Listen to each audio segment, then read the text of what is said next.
राजस्थान में एक बार फिर अजान पर विवाद शुरू हो गया। अजान पर विवाद नया नहीं है, इससे पहले भी कई बार अजान पर विवाद हुआ है। और इसकी शुरुआत कहां से हुई? इसकी शुरुआत होती है महाराष्ट्र से, जहां पर ठाकरे ने एक बयान दिया था कि अजान की वजह से परेशानियां होती है, यदि अजान बंद नहीं कर दी जाती है तो हनुमान चालीसा का मंदिरों में पाठ भी शुरू कर दिया जाए। और ये आग धीरे धीरे फैलती है और बढ़ते बढ़ते कई राज्यों में पहुंच जाती है। और अब एक बार फिर राजस्थान में भी इस मामले ने तुल पकड़ लिया है, जहां पर बीजेपी और कांग्रेस दोनों आमने सामने हो गई है। जहां गोविंद सिंह डोटासरा ने तो बालमुकुंदाचार्य को नमूना तक करार दे दिया है, वहीं इस मामले में संसदीय कार्य मंत्री जोगाराम पटेल की भी एंट्री हो गई है।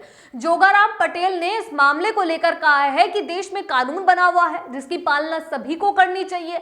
जब जोगाराम पटेल से पूछा गया कि जिस तरीके से यूपी में, महाराष्ट्र में और अलग अलग कई राज्य ऐसे हैं जहां पर इसे लेकर कानून बनाए गए हैं, तो क्या राजस्थान में भी इस पर कोई काम होगा या फिर इसको लेकर कोई सख्त कानून बनेगा? तो जिसके बाद में जोगाराम पटेल कहते हैं कि जिस तरीके से उत्तर प्रदेश में कानून बनाया गया है उस कानून को राजस्थान में लागू करने में भी कोई संकोच नहीं किया जाएगा, लेकिन उससे पहले भाईचारे से, प्रेम से सबसे बात की जाएगी और इसके समाधान निकालने का प्रयास किया जाएगा।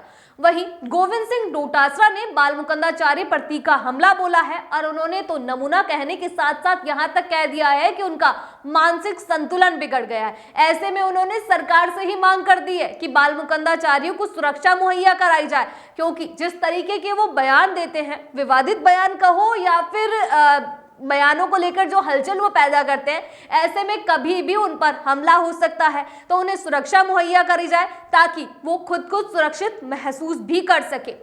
वहीं अगर बात करी जाए पूर्व मंत्री प्रताप सिंह खाचरियावास की, तो उन्होंने भी तीखा हमला ही बोला है। उन्होंने हमला करते हुए कहा है कि बीजेपी में जो नेता है, मंत्री हैं, उनके खुद के लाउड स्पीकर खराब हो चुके हैं, क्योंकि जो जिस तरीके से वो बयान देते हैं, कभी लाउड स्पीकर का मुद्दा उठाते हैं तो कभी कोई और मुद्दा लेकर आ जाते हैं। वो असल में मुद्दों से ध्यान भटकाना चाहते हैं। जो युवाओं के मुद्दे हैं, जो राजस्थान की प्रगति के मुद्दे हैं, वो कहीं ना कहीं गौण होते हुए जा रहे हैं इन मुद्दों के पीछे। और यही कारण है कि भाजपा इस तरीके के नए नए मुद्दे निकाल कर लाती है।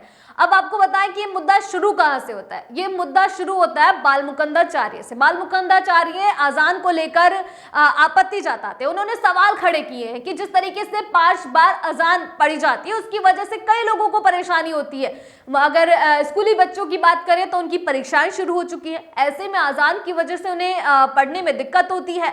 वहीं अगर बात करी जाए अस्पतालों में भर्ती मरीजों की, तो उन्हें भी कहीं ना कहीं इसकी वजह से परेशानी होती है। ऐसे में बालमुकुंदाचार्य ने सवाल उठाए हैं और कहा है कि अजान के ऊपर रोक लगाई जाए। जहां लाउड स्पीकर सभी जगह पर बंद है तो ये क्यों नहीं बंद हो सकता है, इस पे क्यों नहीं रोक लगाई जा सकती है? जब से ये मामला सामने आया है, बीजेपी और कांग्रेस दोनों ही नेता आमने सामने हो गए हैं और लगातार बालमुकुंदाचार्य के ऊपर कांग्रेस के कई सारे नेता हैं जो हमला बोल रहे हैं। और अभी ये मामला शुरू हुआ है और अभी तो तुल पकड़ना शुरू करा भी है कि लगातार बयानबाजी जारी है और आगे भी शायद इस तरह की बयानबाजी जारी रहे। अगली बार आपसे फिर मुलाकात होगी, तब तक के लिए इजाजत, नमस्कार।